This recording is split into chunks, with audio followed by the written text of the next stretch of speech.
Seriously, on to the crisis at the southern border and what many commentators are now calling an invasion of the United States by illegal migrants. Have a look at this footage here. What you're seeing on your screen is footage that was reportedly taken in La Jolla, California this week, Thursday. It shows what appears to be some sort of speedboat, a landing craft, beaching itself on the southern Californian coast. Now, migrants quickly get off the boat and start making a break for it into the surrounding neighborhood, pursued by cops, but it is unclear whether any of them were actually apprehended. And this group here, you see, well, that's just a drop in the bucket, because not long after that footage came to light, Customs and Border Protection in the U.S. dropped their latest figures and revealed that a record 302,034 so-called encounters with illegal migrants along just the southern border alone happened last year, adding to the total 10 million illegals who have come to the United States since the start of the Biden administration. 10 million. Now, 19 of those seekers, by the way, looking for a new life in the land of opportunity as part of that 300,000 who came out in December, well, it turns out they were also on the terror watch list. So go figure. But if you think this is news, there's a lot more to this story that is not being reported. For one thing, the United States is rapidly hurtling towards a constitutional crisis over the legitimacy of the Biden administration's essentially open borders policies.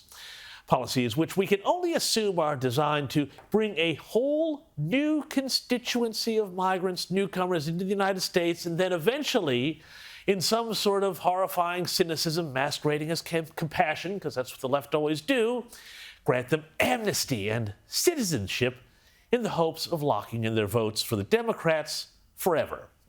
Here's, though, where it gets really crazy. This week, the governor of Texas, Greg Abbott, sent a letter to the president accusing him of failing to uphold his oath of office by allowing migrants to walk in virtually unchallenged for not enforcing the law. The immediate trigger of this was a fight over Texas' placement of razor wire at the Eagle Pass crossing to deter migrants, and the Biden administration's bogus fake news claims that Texas's effort to seal the border at that point led to the tragic drowning deaths of 3 people, including children. This was, of course, a lie. It was fake news. And now, in response, along with Texas, 25 other states have all signed on and signified their support for the letter, setting up a crisis for the Biden administration, which now has in the position where it has either to do nothing and see their authority challenged, or fight back and look like they want to facilitate this very invasion. Now, imagine that. The media has all but ignored this story, of course, because it looks bad for Biden and it makes him look weak, which is why I'm sharing it with you now. But as if that's not enough, check this out. These pictures were taken by Brett Weinstein in Darien, Panama, where migrants are transiting from around the world to enter the U.S.